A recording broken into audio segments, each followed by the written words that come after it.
22.135 dari kelompok 12. Di sini saya akan menjadi moderator untuk kelompok 11. Sebelum memulai presentasi ini, mari kita baca Bismillahirrahmanirrahim. Bismillahirrahmanirrahim. Selanjutnya, pendahuluan akan dibacakan oleh Vika. Kepadanya dipersilakan.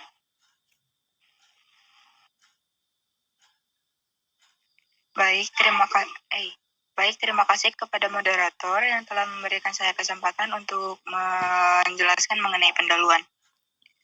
Sejarah merupakan suatu rujukan yang sangat penting untuk mewujudkan masa yang lebih baik. Seluruh aspek kehidupan seperti seni, sosial, kesehatan, politik, dan budaya dipengaruhi oleh umat Islam dengan dipelopori tokohnya masing-masing. Perkembangan Islam pada masa Nabi Muhammad SAW melalui berbagai macam cobaan dan tantangan untuk menyebarkannya. Saya kembalikan kembali kepada moderator. Baik, terima kasih. Selanjutnya akan dipaparkan oleh Kian. Kepadanya dipersilakan. Terima kasih kepada moderator yang telah memberikan kesempatan kepada saya untuk menjelaskan budaya dalam pandangan Islam. Makna budaya secara bahasa, kebudayaan berasal dari bahasa Sanskerta, yaitu budiah. Kata budiah sendiri merupakan bentuk jamak dari budi atau akal, yakni segala sesuatu yang berkaitan dengan budi dan akal manusia. Budaya menurut istilah, para pakar memberikan definisi yang beragama di antaranya mendefinisikan bahwa kebudayaan adalah keseluruhan dari kelakuan dan hasil kelakuan manusia yang teratur oleh tata kelakuan yang harus didapatnya dengan belajar dan yang semuanya disusun dalam kehidupan masyarakat. Nah, selanjutnya pandangan Islam terhadap kebudayaan. Islam merupakan sebuah agama yang dibawa oleh Nabi Muhammad SAW dengan sumber hukumnya kitab suci Al-Quran dan Sunnahnya. Islam merupakan agama yang komprehensif dan integratif karena di dalam ajarannya membicarakan berbagai aspek kehidupan di dunia, baik itu mengenai tata cara bermasyarakat, berkeluarga, berorganisasi, berpolitik, dan berbudaya. Nah, selanjutnya saya akan menjelaskan sejarah dan kebudayaan Islam pada masa ini. Next, ke B. Keadaan Mekah sebelum Nabi lahir.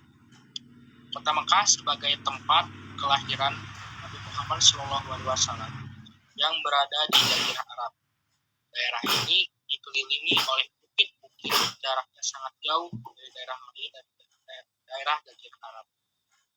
Kondisi bangsa Arab sebelum kedatangan Islam, terutama di sekitar Mekah, masih diwarnai dengan penyembahan berhala sebagai Tuhan, yang dikenal dengan istilah paganisme. Selain menyembah berhala, di kalangan bangsa Arab pada pula menyembah agama Masehi atau agama Nasrani. Agama ini dipeluk penduduk Yaman, Najran, dan Syam. Di samping itu juga agama Yahudi yang dipeluk oleh penduduk Yahudi imigran di Yaman dan Madinah, serta agama Majusi, yaitu agama orang-orang Persia. Keadaan Mekah setelah Nabi Muhammad SAW lahir. Nabi Muhammad SAW dilahirkan pada tanggal 12 Rabiul Awal, tepatnya tanggal 20 April tahun 571 Masehi, di kota suci Mekah. Tahun kelahirannya dikenal dengan tahun gajah, karena pada tahun itu pasukan Abrohah, seorang gubernur dari kerajaan Habsyi, dengan menanggungi gajah, mereka hendak menghancurkan Ka'bah. Akan tetapi maksud dan tujuannya tidak terlaksana.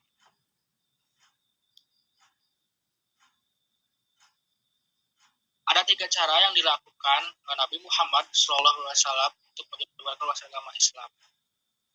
Yang pertama, secara rahasia. Pada tahapan ini Nabi Muhammad menyampaikan hanya pada kalangan keluarganya sendiri dan teman dekatnya. Kedua, secara rahasia, dan dia menyebarkan agama Islam dengan ruang lingkup yang lebih luas, termasuk Bani Muthalib dan Bani Hashim. Yang terakhir, secara terang-terangan. Dia berdakwah secara terang-terangan ke segenap lapisan masyarakat, baik kaum bangsawan maupun hamba sahaya. Terima kasih. Itu saja yang dapat saya sampaikan. Kembalikan kepada moderator. Baik, dan pemaparan penjelasan selanjutnya akan dijelaskan oleh sebenarnya dipersilakan.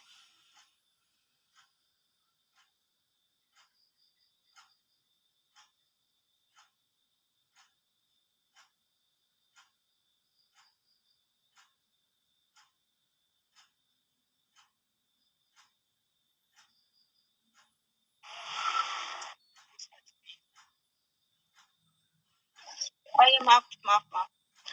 Baik, terima kasih kepada moderator yang telah memberikan kesempatan. Masa Khulafaur Rasyidin terbagi menjadi 4 masa, yaitu masa Abu Bakar Rasyidi, Umar bin Khattab, Utsman bin Affan, dan Ali bin Abi Thalib. Masa Abu Bakar Rasyidi selama 11 sampai 13 Hijriah atau 632 sampai 634 Masehi, atau selama 2 tahun 3 bulan. Pengangkatan Abu Bakar Rasyidi sebagai khalifah terjadi pada peristiwa Saqifah Bani Sa'idah. Ini membuktikan bahwa Abu Bakar Rasyidi menjadi khalifah bukan atas kehendaknya sendiri, tetapi hasil dari musyawarah yang dilakukan oleh umat Islam. Yang kedua, masa Umar bin Khattab terjadi selama 13 sampai 23 Hijriah atau 634 sampai 644 Masehi, atau selama 10 tahun 6 bulan. Umar bin Khattab diangkat dan ditunjuk oleh seorang raja, seorang saja, yaitu Abu Bakar. Pemerintahannya berlangsung selama 10 tahun. Kepemimpinan Umar bisa dikatakan kepemimpinan paling gemilang di antara khalifah yang lainnya. 3. Masa Utsman bin Affan terjadi selama 23 sampai 35 Hijriah atau 644 sampai 656 Masehi, selama 12 tahun. Kepemimpinan Utsman bin Affan berlangsung selama 12 tahun. Pada masa ini banyak terjadi konflik, huru-hara, fitnah yang membawanya kepada kematian. Hal ini disebabkan karena Utsman telah lanjut usia. Sifatnya yang lemah lembut, kurang tegas, dan cenderung memperkerjakan orang terdekatnya. Dan terakhir, masa Ali bin selama 35 sampai 40 tahun Hijriah atau 656 sampai 661 Masehi, atau bisa disebut juga dengan 4 tahun 9 bulan. Dalam kekhalifahannya selalu ditandai dengan keadaan yang tidak stabil, konflik, huru-hara, dan pemberontakan. Hal ini diakibatkan karena ada sebagian kecil yang tidak menyukai Ali, yaitu keluarga Umayyah. Mereka menentang Ali karena khawatir kekayaan dan kesenangan. Mereka akan melenyap karena keadilan yang dijalankan Ali. D. Masa Bani Umayyah. Bani Umayyah didirikan oleh Muawiyah bin Abi Sufyan dan berkuasa dari tahun 41 sampai 132 Hijriah atau 661 sampai 750 Masehi. Kekhalifahan Bani Umayyah diperoleh tidak melalui demokrasi melainkan melalui kekerasan diplomasi dan tipu daya. Kekhalifahan Bani Umayyah banyak diisi dengan program-program besar, mendasar, strategis, dan banyak melahirkan golongan-golongan dan aliran dalam ajaran Islam. Terima kasih, saya kembalikan kepada moderator.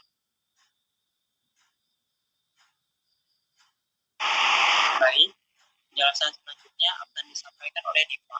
Kepadanya dipersilakan.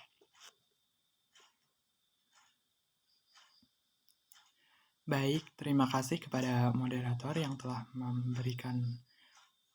mengizinkan saya untuk menyampaikan materi selanjutnya, yaitu masa Bani Abbasiyah. Didirikan pada tahun 132 Hijriah atau 750 Masehi. Terbentuk melalui perebutan kekuasaan dari Bani Umayyah. Berlangsung selama 524 tahun, dari tahun 132 Hijriah sampai 656 Hijriah atau 750 Masehi, sampai 1258 Masehi, yang dipegang oleh lebih dari 37 orang. Masa kejayaannya terjadi pada masa Khalifah Harun al-Rashid dan putranya Al-Ma'mun. Kemajuan ilmu pengetahuan dan lembaga pendidikan di masa dinasti Abbasiyah paling ditentukan oleh dua hal, yaitu yang pertama terjadinya asimilasi antara bahasa Arab dengan bangsa-bangsa lain yang lebih dahulu berkembang dalam bidang ilmu pengetahuan. Dan yang kedua adalah gerakan penerjemah berlangsung dalam 3 fase. Fase pertama pada masa Khalifah Al-Mansur hingga Harun al-Rashid. Fase kedua pada masa Al-Ma'mun hingga tahun 300 Hijriah. Dan fase ketiga berlangsung setelah tahun 300 Hijriah. Kemajuan yang berhasil dicapai pada masa dinasti Abbasiyah antara lain dalam bidang ilmu agama meliputi ilmu fikih, tafsir, hadis, kalam, dan juga bahasa. Dalam bidang umum seperti filsafat, ilmu kedokteran, matematika, farmasi, ilmu astronomi, geografi, dan yang terakhir adalah sastra. Akhir kekuasaan dinasti Abbasiyah ialah ketika Baghdad dihancurkan oleh pasukan Mongol yang dipimpin oleh Hulagu Khan. Selanjutnya, setelah kehancuran dinasti Abbasiyah, muncullah dinasti-dinasti kecil seperti dinasti Umayyah di Spanyol. Islam di dinasti Umayyah berjaya di Eropa pada abad pertama hingga abad ke-7 Hijriah atau abad ke-7 hingga ke-13 Masehi. Mereka mengembangkan ilmu pengetahuan dan teknologi. Hingga saat ini, jejak kebesaran Islam di Spanyol masih bisa disaksikan lewat sejumlah peninggalan bersejarah, di antaranya Masjid Cordoba, Alhambra, Menara Giralda, dan juga Menara Giralda. Lalu ada yang kedua, dinasti Fatimiyah di Mesir. Berdiri pada tahun 297 Hijriah sampai dengan 910 atau 910 Masehi, dan berakhir pada 567 Hijriah atau 1171 Masehi. Pada dinasti ini, kesuksesan yang didapat adalah bidang pengembangan ilmu dan pengetahuan. Besarnya minat masyarakat kepada ilmu pengetahuan mendapatkan dukungan penguasa.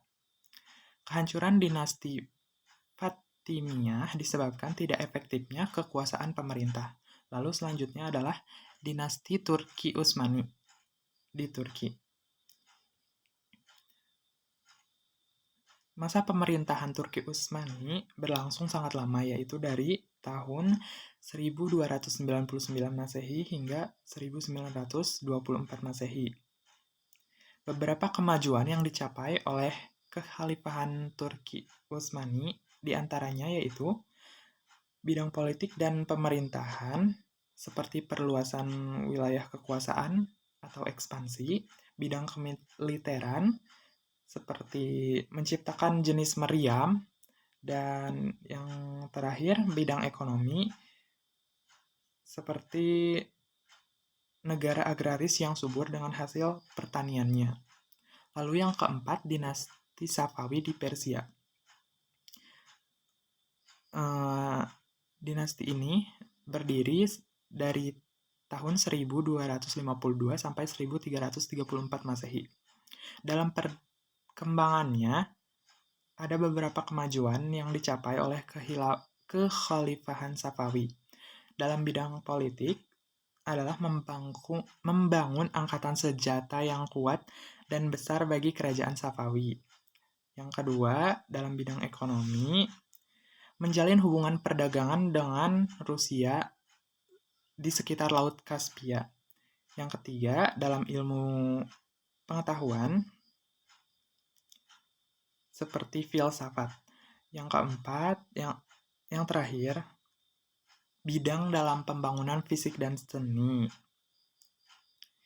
seperti arsitektur pada bangunan masjid yang indah.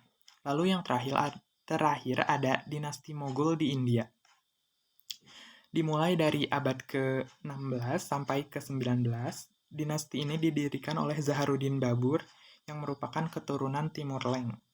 Adapun kemajuan yang diraih oleh dinasti Mughal diantaranya politik dan pemerintahan. Akbar membentuk sistem pemerintahan militeristik. Dalam bidang ekonomi dan perdagangan, setiap perkampungan petani dikepalai oleh seorang pejabat lokal yang dinamakan Muqaddam. Dalam bidang pendidikan dan ilmu pengetahuan dan teknologi, Akbar membangun bangunan khusus untuk tempat pengajian ilmu. Lalu yang terakhir, bidang seni dan budaya, arsitektur puncaknya terjadi pada masa Sultan Shah Jahan yang ditandai dengan berbagai karya budaya fisik seperti karya arsitektur monumen Taj Mahal. Mungkin sekiranya itu yang dapat saya sampaikan. Mohon maaf apabila ada kesalahan. Saya kembalikan lagi ke moderator. Baik, penjelasan selanjutnya akan disampaikan oleh Kak. Kepadanya dipersilakan.